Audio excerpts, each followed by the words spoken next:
Hello and welcome back to the channel. As you can see on my left, I have my arch nemesis today, Sharky. Hi. Pleasure to have you, my brother. I know usually we are known to have a serious rivalry. Yep. It's kind of like the John Cena, Randy Orton. It is. Boston Celtics, Lakers. Yep. Yeah. I tried to avoid coming on this channel for a long time. I know. I knew this day would come. It had to come. Yeah. And to be fair, you were high demand. You were high demand. I'm not gonna lie to you. Yes, you were high demand. They were like, when's Sharky gonna come on? And I said, don't worry, when the time is right. Obviously, giving context, my last SDS episode, I was in hot water. I am public enemy number one now. True. So I felt like, I had to get you on this episode to kind of unpack a lot of things. A lot of things need to be unpacked. It's good to be on, and you're doing well. Oh, thank you, I'm brother. a big fan of your channel so far. Thank you. I'm enjoying the videos. I think that's a compliment. I watched every video, so it's good to be on. Thanks for having me on. Appreciate and let's get to business, man. Yeah, no, we're gonna go straight into it. We're gonna go into what's right now quite fresh on our minds. The Chelsea Liverpool game. Obviously, it kind of ties into the title race. Obviously, you being an Arsenal fan, it kind of makes sense to start there. Yep. You know what? I'll let you have the floor. What are your thoughts? Obviously, Chelsea won 2-1. Yep. Do you think that was surprising result? Or did you expect that result? To be fair, I mean, the week Liverpool have been having so far, I'm not surprised at the result, because of course they've gone back-to-back losses before this. Also, I'm surprised at the result because Chelsea aren't at their best right now either. They've had lots of injuries, and in this game on top of that, they had more injuries. Both centre-backs went off. So I thought, personally, before the game, I predicted a draw. Okay. I thought, Liverpool are now in the spot above her. They're going to go away to Chelsea. A Cole Palmer, less Chelsea as well. It's different. But I generally thought, Liverpool right now are struggling. I anticipate a draw. And draw isn't crazy. They've drawn a lot of games between them two as well. I predicted a draw. And obviously it was a draw until the 95th minute, So I wasn't massively wrong. No, you wasn't. And I was pleasantly proven wrong. Yeah, obviously, like you mentioned, 3 losses in a row. What do you think is going wrong at the moment for Liverpool? Because I feel like for me, I think there's, with more time, it's becoming more and more clear there's some structural issues there at Liverpool. That's a lot of stuff I was saying a few weeks ago. Which I'm going to give you credit. I have to shake your hand and give you credit because a lot of the things you were saying before the season so far has transpired exactly how you kind of predicted it. And I have to kind of give you credit. So far, 77, bro. Yeah. Okay, all I want to say is, and this is literally the epitome of all I've been saying since the Premier League started on the 10th of August or whenever it started. Even before that, because I saw the episode with Chunks. Yeah, and that was literally a whole month. That was July. But all I'm saying is now I think it's gone. The conversations around football, especially in England and the Premier League, I don't know what the conversations are around the world. I've been watching football for, I'd say, almost 20 years, right? I don't know if I've seen this much mad changes in conversations every single week. Like, I already feel drained from the season. We're 7 games in. It feels like, and bro, I've been watching Premier League for a long time. It's never felt like this before. It feels like we're 20 weeks in, one game week 20, and now it's like, oh my God, the title race heating up. Oh, Arsenal moved above Liverpool now. Liverpool above Arsenal. I'm like, well, we're 7 games in. So I was saying that when everyone was calling out, was saying Liverpool are just this destructive force, never say die attitude. And on the other hand, they were saying Arsenal playing this way. I know this segment's not about Arsenal, but saying Arsenal's playing, I don't know, there's handbrake stories, handbrake on, all that stuff. I'm like, okay, well, a few games in. But at the same time, I was saying, going away to Burnley, I know Burnley sat behind the ball the whole game, going away to Burnley and needing a Hannibal Medjugorje handball to get you that winner. It's relying on Szoboszlai free kick, moment of brilliance, but at home against Arsenal, when we got criticised for the way we approached the game, but they approached the game exactly the same way. Arne Slot even himself said, if we play this game 10 times, we'd draw 8, we'd win 1, they'd win 1. This is the one that we won. Arne Slot said that himself. Take it from him, not me. The signs were there. Like, Liverpool were struggling all season. Yeah. I'm not going to lie to you. They just were leaving. The whole XG thing as well shows it. Bear in mind, every single game, the fact that it was a late winner means the games were draws. They just got that one moment right at the end of the game. Yeah. So effectively, like, the balance was going to be restored eventually. Yeah. And this week, what happens? 96th Eddie Nketiah, 95th minute Esteval. And now people are saying, all I'm seeing on my timeline is Liverpool are in a crisis. 7 days. Yeah. 7 days. Within 7 days prior to the Chelsea result was the morning when they were about to play Palace and they were top of the league and they were looking at Arsenal saying, today we've got 8 points above them. Yeah. 7 days later, everyone's saying Liverpool are in a crisis. It's the discussions now. I was saying a lot of these stuff before, and I might be wrong because things will still change. We're 7 games in, but what I'm stressed or frustrated about is the jumps from here high to low to high to then this, and Liverpool are gonna do it again and walk the league and champion mentality, fair play. They were doing it to now 7 days later. crisis. Do you Arsenal think, now Arsenal in the driving seat? How's their driving seat? We're 7 games in. No, but, The okay, car's not been built do yet you this think, season. yeah? Do you think, because I got into heat for pretty much what you're saying, because I was saying that, you know, Arsenal fans should be content with sitting second. They shouldn't really be happy. And a lot of fans... And that was a few days ago. How do you feel now? No, I still stand on it. You know me, Same bro. amount of games been played. We're first, plus 11 goal difference. For a boring team, plus 11 goal difference is insane at this point in the season. Second highest is plus 5. Or something like that. Yeah, now, you know, with me, of course, you know me. Nah, plus 8 for Tottenham, yeah, go on. Yeah, but you know me, though. City you know 9. me for how many years now? Even 10 prior years, to SDS. around 10 years. And 5 years on the podcast. I stand on business. And anything I say it because I genuinely feel it, innit? That's so why we've clashed, because I'm the same. Yeah, bro. And you can understand why there's always tension on camera. Of course. But for me, I made that statement last week because, and coming off to what you're saying in terms of the conversation, it's always constantly changing. There's always this feeling. It feels a bit draining because it's constantly like the dynamic, the narrative, everything constantly changes. And then people are kind of, feels like people are throwing off extreme statements, you could say. From week to week, though. It's insane. Yeah. Like 7 days, like I said. The gap between you guys losing to us. Listen, you guys lost to us first game of the season at home, right? Yeah. I wasn't on the pod that day. I was in Asia, right? Hasib, obviously, that's the famous episode where Hasib got grilled. You, along with all our United fans, but you came on the podcast in a great mood because in your head there were signs. There was a famous clip of Adam McCullough happy. Yeah, I seen it. That's what he said. Yeah, I seen it. You know, we're gonna be good. Within 10 days of that game. By the way, you lost it. That's not like you won. Yeah, we lost the game. You act like you won. Yeah. And it's the first time I've ever seen a team win, but the other team get 3 points. I've never seen that. But what I'm saying is, 10 days later, within 10 days, you'd drawn to Fulham and lost to Grimsby. Yeah.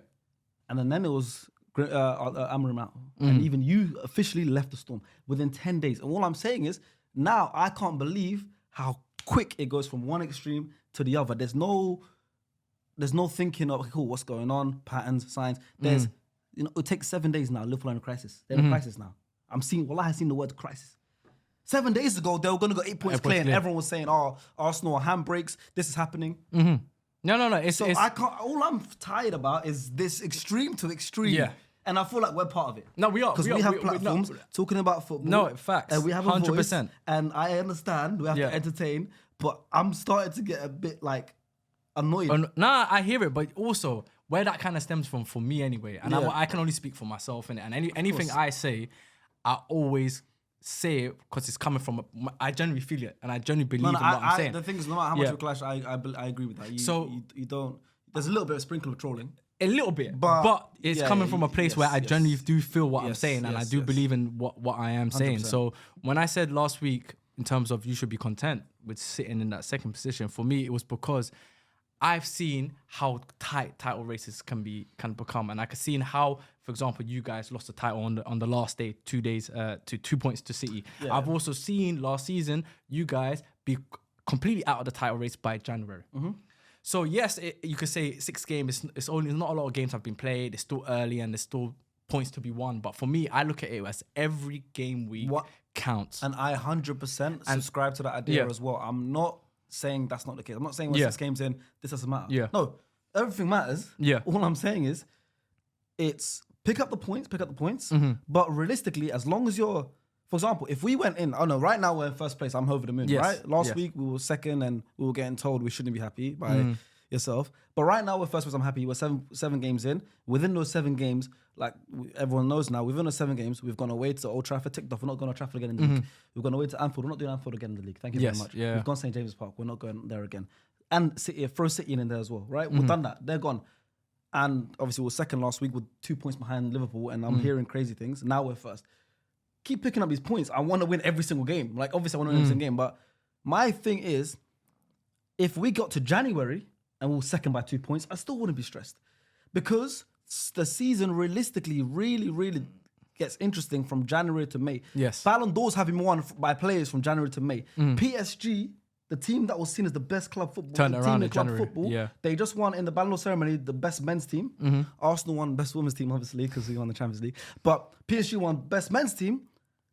Their first 5 games of the Champions League phase last season. Horror. How many games have they won? Like 3 or 3, I think it was. They won 1. Is it? And that 1 win? Yeah. Own goal. They finished at 20 something, right? Own goal. Yeah. On goal by the goalkeeper, the one that used to play for Tottenham. I forgot his name. What position they finished again? Girona. It was like 20 something. 20 something. I remember. Yeah. They won one in the first 5 Champions League phase games. Yeah. In the first 5. All they needed was January to May. They won the whole thing. We beat them in the qualifying, in the league phase.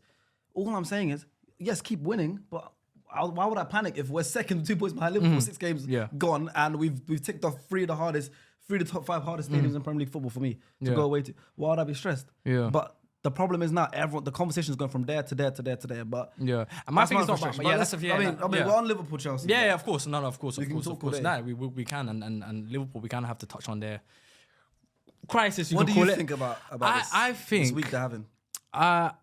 Yesterday was a real eye opener for me, man, because that Chelsea side was a very weak team. You know, most of their defenders were out. They played a few youngsters. They lost 2 centre backs during the game as well. It was a very much weak Chelsea side that, on paper, I expected Liverpool kind of get the 3 points. I know you said that you expected a draw, but I just felt like because they had lost 2 games, they needed a response, and it was a weak Chelsea without their best player as well in Cole Palmer. So, but it's very, very clear. It's becoming more apparent with time, with these games that have happened this week, that there's a lot of structural issues in that team. Frimpong, for example, right back. Obviously, he didn't start the game, but for example, Frimpong, I think it's becoming more and more clear how important Trent was to that team last season. 100%. You know, we know that Frimpong is more of a winger than he is a defender. You know, and his creativity it's not on that level that Trent was provided. I feel like when you have a fullback that is a bit of a defensive liability, they have to be offering something else to compensate for it. I think Trent done that really well with his creativity, with his crosses, whereas Frimpong is not the same. Kirk has got subbed off 55th minute. And Kirk is the one that surprises me a lot because he's got the Premier League experience. We know his quality. You've seen at Bournemouth what he can do. And it kind of looks like, for me, he just looks like him and Conor Bradley right now don't look any different. I agree. Which surprises me. You know, I thought Kirkus would be the one that would have been at least a solid signing. You obviously have the first Vert situation as well. Verts is struggling to adapt physically. So answer me this, because less than 2 weeks ago, maybe 3 weeks ago. Actually, let's go up far as a month ago. Yeah. Liverpool had a perfect window. They did. They told me it was a perfect window. They did. On paper, they had a perfect window. And then, I'm not doing that, I told you so. Yeah. But when we did a Premier League predictions video, and they were telling me, and I'm not ridiculing their window. I think they signed some good players, very good players. And I was saying, it's going to take time. It might take time to click. Players like Verts are coming to the Premier League. And I was saying, I mean, what I famously got really good for was when I said it doesn't always work like that. That's what everyone's saying. I was saying it doesn't always work like that. It's not going to just click straight away and defend their title. And I was getting it straight, but they had a perfect window. Yeah, that's all. So I'm just confused. That's why I'm giving you your credit. And I'm not doing my victory parade yet. We're 7 games in. They can just be having a bad week. I've given you credit because you had the foresight for this, and you did say that, okay, just because they had a good window doesn't necessarily mean it's gonna click right away. And credit to you. And you called it early. You called it early, and now it's becoming more transparent. People are starting to see those weaknesses. I feel like Isak, for example, I don't think he's not obviously we know how amazing Isak is, but there's some aspects that they're missing in the forward. For example, like Darwin Núñez and of course Diogo Jota. Rest in peace to him. Obviously, he's big loss. Yeah. They're 2 attackers that, even when they're not scoring goals, they're offering something else. So whether that's pressing from the front. And I think they slightly lost that energy with this type of strikers that they've got in now with Ekitike and Isak. I don't think they're pressing type of strikers. Salah also, for example, they're expecting him to now press. Doesn't really work at that age, you know, at the stage that Salah's in his career. And on that left-hand side, I think the options that they have, they've lost Diaz, who for me was probably the type of winger that they had that could press from the front. They don't have that. So now it's like there's so much that they need to compensate for now with all their new signings. And now also I feel like he's struggling to work out a system or at least an 11 that kind of do that pressing, but also be sort of assertive on the ball, win the ball back quickly, and kind of move the ball up the pitch. And I think Chelsea were really good at kind of exposing that for me. Chelsea were really good at. They obviously putting Gusto in the midfield. Great job. Playing all these youngsters. But I think that's what it was for me, it's the intention. I think the intention from Chelsea, I think they were committed. They really wanted to get that 3 points. And for them, it was, even when it was at 1-1, they weren't satisfied. You know, they still went and got the winner. And that kind of comes back to why I was so on you guys last week, was because I agreed with you at the beginning of the season. I feel like Arsenal have the best squad. I think in the games against Liverpool and Man City, I just feel like you guys, the way you set yourself, the intention that you went into that game was, we're just trying to make sure that we don't lose this game Okay, rather than we win this game. Look at both games in isolation, right? Yeah. The Liverpool game, the first one you're talking about, was away at Anfield. Yes. Now, It's not easy ground. No, it's not easy ground to go. Yeah. All right. At that point, we went to the game without Saka, Yep. without Odegaard, without Havertz, and Saliba got injured 3 minutes in. Liverpool, at that point, before this the only player that hadn't signed with Isak, but Ekitike was starting firing. They got Wirtz on the pitch at that point. The question marks weren't as loud as it is now. Because a few weeks ago, they got whatever. They got the best. They got the Premier League champions, and they had the perfect window. Yeah. And we're going away with a wounded team, effectively. Luckily, we got a strong enough squad that we weren't that worried. Yeah. I wasn't worried. I went there with Madueke. I wasn't worried. But essentially, we went with a wounded team. Both teams approached the game the exact same way. The only difference was a free kick, and I will not. That's the reason that I won't get angry or upset about the game, because both teams approached the game the same way. It was a chess match. Both cancelled each other out. Both teams struggled. If you want to watch the game and look at the eye test, you can't tell me that we went in with a negative approach and Liverpool tried to win the game. If you now want to look at more numbers and data, you can look at the numbers. The numbers show the same thing. Do you feel like you went for it 100% though, wholeheartedly? You look at that Arsenal team with when the weapons you play, you had, with when the you team play you a had. football match, And given that Liverpool were a bit when vulnerable. you play a football match, well, they're vulnerable now. They weren't vulnerable but they then. were They were conceding top goals. of the league. This is my but thing. they're the reigning champions. Okay, but they're conceding goals. Yes. They're scoring late winners. They're No, showing but that now it's a worrying thing. Yeah. But when it was happening, no one was having these conversations. I was trying to say it, and I was getting looked at. What are you talking about? They got a perfect record. Okay, what I'm saying is that game, Yeah. I won't take it because and also as a big away game, look at Pep's record when all the times he won the league at Anfield. It's not easy. So, and also end of the day, bro, a draw at Anfield wouldn't have been a horrible result. Yeah. No, not at all. And the only thing that stopped us from getting a draw was a free kick. Football's like that happens. But do you look at the result yesterday and think, we could have got 3 points no, because against Chelsea were at home. But also I'm saying is that's a big factor as well. Yeah. And then you brought up the City game. Yeah. You're saying Arteta went with a certain approach. Yeah. Pep Guardiola had 30% possession. He's never had that in his career. No, of course. He played 5-5-1. So I don't get what's this Arteta approach? No, but the thing is okay. But Pep Guardiola that first half played lineup, the though. most defensive team he's ever played. I get this. The starting 11 selection, people. You had one shot in the first half, bro. Yeah, but what I'm saying is they had one goal, they scored in the first few minutes, and then they defended the rest of the game, played banks of 5. But what I'm saying is, I get what you're saying. I get what you're saying. playing defensive, and Pep played more defensive. But it's Arteta that's the one that's playing defensive. But I think he allows that Arteta's playing defensive. But there. Slot himself said this game was an evenly matched game, so we're not listening to the pros. We're not looking at, and when Pep's saying stuff like Pep's proud of playing defensive, we're not listening to the pros. Look, the thing is, though, I think you let the game be like that, though. That's what my thing is. If you went in there, I think if you played how you played in the second half and the first half, you win that game. That's how I look at it.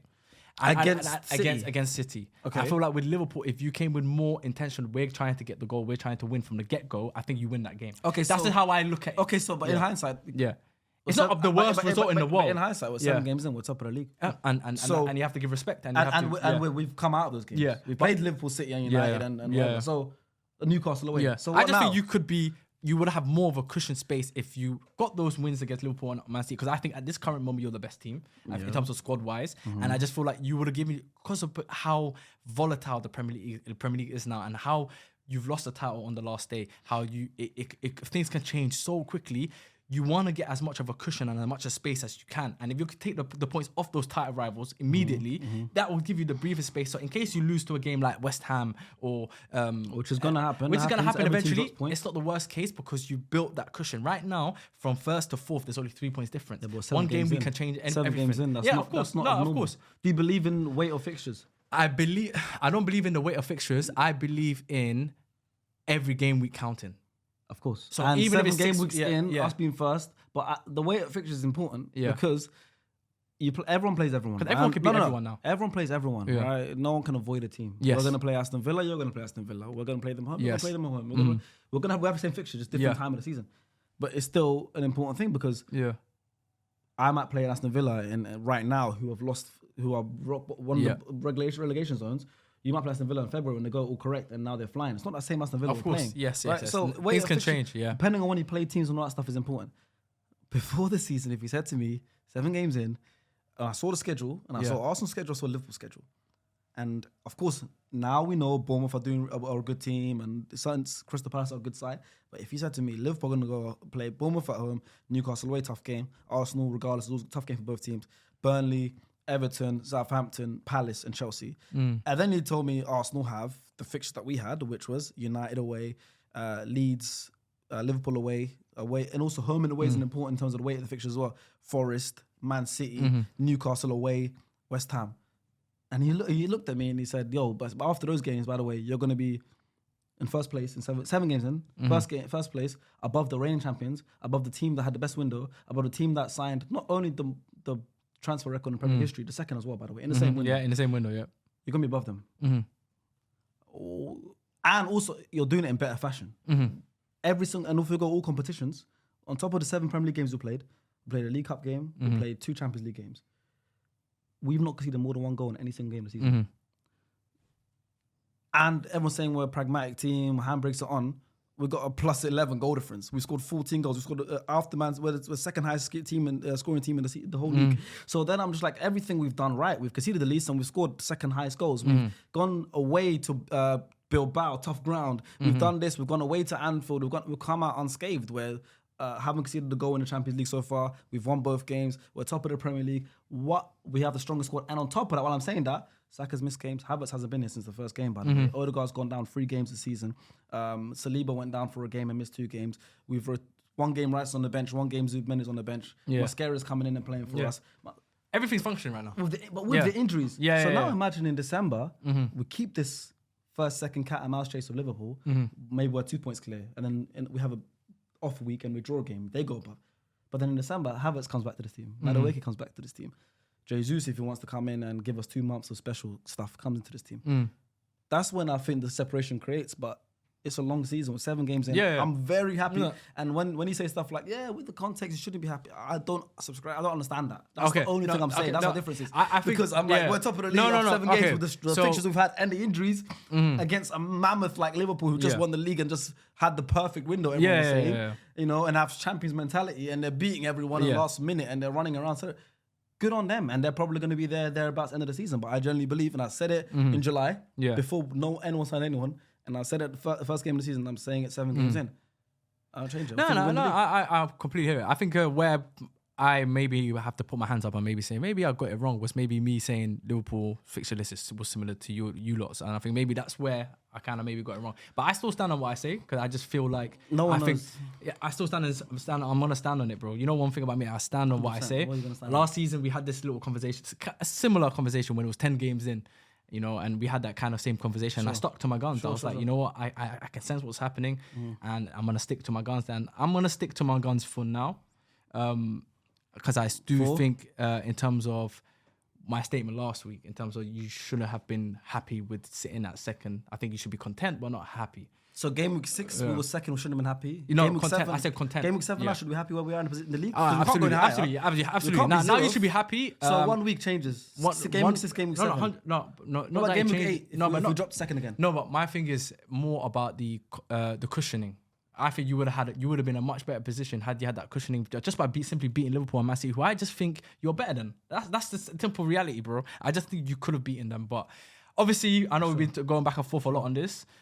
We do have to give Chelsea credit though. We have to speak about Chelsea 100%. Because thank you very much, Chelsea. That's big for us. Thank you. That's the thing. I think a lot of fans are now sort of in this period of like conflicted. We're conflicted. I'm conflicted because obviously the inherited beef of Man United and Liverpool, I shouldn't want Liverpool to win the league. Obviously, I'd rather have you guys win the league. But my own personal beef with you and everybody on the podcast and all the Arsenal friends that I've had, and I'm Arsenal, I don't want to. So for me, it's a lose-lose. Yeah. Whichever direction it kind of goes. But Chelsea, talk to me about Chelsea, man, because I think they deserve a lot of credit. For this game in isolation, they came off back-to-back league losses before this. Obviously, lost to you guys, 10 men, Sanchez sending off, changed that game, and they lost at home to Brighton. Obviously, this game in isolation, they did a great job. No, you know, they Maresca dealt with a lot of problems really well. Yeah. Caicedo, not just the goal. I mean, the goal was great. I don't like to look at someone scoring a goal and then using that as a reason to call them the best midfielder in the league. Do you think it's the best midfielder in the league right now, currently? There's a lot of conversation right now. Declan Rice, I haven't watched him closely enough. Caicedo. I haven't watched him closely enough, but he's definitely up there. Caicedo's I've always rated Caicedo. I've rated him at Brighton, but he's got that in his game. Those goals, he's done it multiple times, and also just midfield performance. He's that kind of midfielder that just looks comfortable against teams with 2 or 3 top midfielders. You know, there's not many that can do that. So I think Chelsea smashed it. They weren't. I think they went into that game with their third and fourth or fourth and fifth choice centre back, and they went down as well, got subbed off, and they ended up with like Reece James and another fullback. Yeah, it was Reece James and who else went? Hatto, that was it. Hatto went back. Yeah, centre back. They're struggling. No Cole Palmer. Obviously, the lap got injured, and they still haven't properly replaced him. Obviously, so I mean they're struggling, but they have the ability. Solo individual games in isolation, they can beat anyone, but. The amount they're struggling with injuries, and I just don't think their squad's great for how much they've spent in the last few years. No, 100%. I don't see them doing anything crazy in this season, but they'll have these kind of nights where they'll beat big teams, and anyone should be worried to play against Chelsea. I have to give Enzo Maresca his credit because obviously after that Man United game, at Old Trafford, when he went down, I felt like the in-game management let his team down because I think he panicked. And ultimately, him panicking was what cost them the game because I think they weren't completely out of it. Even at 1-0, it's a Man United side that are a bit inconsistent. And then we end up going down to 10 men. So I think he managed that game poorly and the result was kind of on him. But this game, I have to really give him credit in terms of his in-game management. I think his game plan from the get-go was smart. I think he exploited Liverpool's weaknesses. He clocked their structural problems, where they're weak, and I think he just exploited it, man. And I give it credit to the Chelsea players because, like you said, the inexperience, there was a lot of changes, a lot of players missing, but I think they were just, in terms of their commitment, their intention in that game, I think was unreal still. I can't believe this team they had to. They were the better team, by the way. But look at the team they were forced to start. Gusto in DM. Come on. You know what I mean? Garnacho got his first, I think it's his first Prem start. He had a good, to be fair, he had a good performance I'm not saying as well. he didn't. I'm just saying like Josh Achimpong and Badiashile centre-back partnership. Like this is the team they had to start against the Premier League champions. Yeah, and you know they deserved it. That's the maddest thing. They deserved the win. They were the better team over 90 minutes for me. But credit to Chelsea. What do you think about Chelsea in terms of if they were now to get all their best players back and everyone comes back fit, do you think this is a team that can maybe push slightly a bit further up the league, maybe start challenging for the, no chance. The league, no chance? No chance. Yeah, I think top 4, top 5, yeah. Like same as last season. Yeah, they'll same. qualify So for Champions League, but yeah. they won't pose a serious threat. I think there's a big difference between Arsenal and Liverpool. And then everybody else. And even Man City? Not very much. City are obviously a lot closer. City are the team maybe. Pep's Pep in it. And Yes, Haaland's of course, Haaland. Like, they're always going to have a chance. You know, Rodri's Rodri. Yeah. Chelsea aren't at that level. So I think Arsenal, Liverpool, clearly best two teams in the league right now with everything. City are the ones knocking on the door because City are City. And then there's a drop-off. Yeah. And Chelsea, maybe they can be the main face of the drop-off. Man United, I don't think they'll do anything. If you have a lucky turnaround or a miracle or dua or something, man. That can turn up Man United. Listen, talk about United for a few minutes, but I got to get out of it. Yeah, listen, we'll talk about Man United. Obviously, Man United won 2-0 against Sunderland. I didn't watch it, actually. Well, like, same time as Arsenal. Is it? Oh, yes. To be fair, it was. 3 p.m. I'm not trying to do the dual screen thing. I'm trying to watch my team, bro. Nah, it was a 2-0 win. Good. A win that I dared them to lose. Obviously, I want to give credit to the manager and the team in isolation. I'm gonna give them their credit for this game because I think they played well, especially in that first half. I think they had control. They created a lot of chances. They got their reward for it. Mount, obviously, with a spectacular goal. Sesko, incredible finish. The side foot finish, incredible. And then, obviously, Sesko doubles the lead. I thought the first half was a perfect first half for me anyway. Just watching, I felt like the first half was perfect. It's exactly what I wanted. But then Man United do what Man United always do, which is take the gas off in the second half and then start allowing teams to start creating chances. And I think that's the biggest problem with this Man United team is that they always give teams an invitation to somehow come back into the game. They start conceding chances. Defending becomes a bit poor. You know, it's just, we're lucky. We're very fortunate that Sunderland just had a really bad day. Were you happy with how we set up for that game? I look positive. That's the thing. It wasn't much positive. It was definitely much more positive. And that's why I don't have anything bad to say about this game in isolation. It's just that we have that typical habit of dropping off in the second half, inviting teams in back into it. It's almost like we're saying, have an opportunity to come back into the game, give us problems, and we have that pattern almost every single game. Somehow, whether it's a red card, whether it's a silly free kick or penalty or set piece problem. It's always something that we do to allow teams back in the game. We were just lucky that obviously Sunderland didn't take their chances. They've been good this season. What about the new GK? Clean sheet. Oh, excellent. I think that's the biggest highlight of the week. I think obviously Lamens. Bro, the bar's so low. We're celebrating when he catches the ball. When he claims crosses. It's crazy. I saw the highlights. It's mad, bro. He saved with his knees. Everyone went crazy. Crazy, bro. Yeah. Just like little things. Like, I respect it, It's just little things. Like, he just already, bro, within just one game, he just looks like a keeper that already breathes confidence into the team, breathes confidence into the fan base. He just looks like somebody he reeks confidence. And that's all you need from a goalkeeper. Just the basics, bro. Bro, we're not even asking for too much. Catch a ball. Just catch a ball, pass it. Save shots. And that's it. That's it. Bro, that's it. That's why I said the bar's so low for him. Wow, the bar is low. It's so low, bro. It's incredible.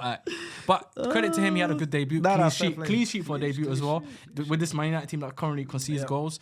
But obviously, now we're in the international break. Our next game is against Liverpool. Hey, do us a job, man. They're vulnerable. I'm conflicted right now. They're vulnerable. But obviously, for us, I need us to win this game. We haven't won in Anfield in years. And back-to-back wins. And it's a good place to get the back-to-back wins. Bro, this game... It could be monumental, you know. Like there's a lot of storylines already attached to this game. So obviously for your title race, for our story, for our season, for Liverpool, obviously currently on their form, that game's gonna be exciting. So, but this is the problem with Man United, bro.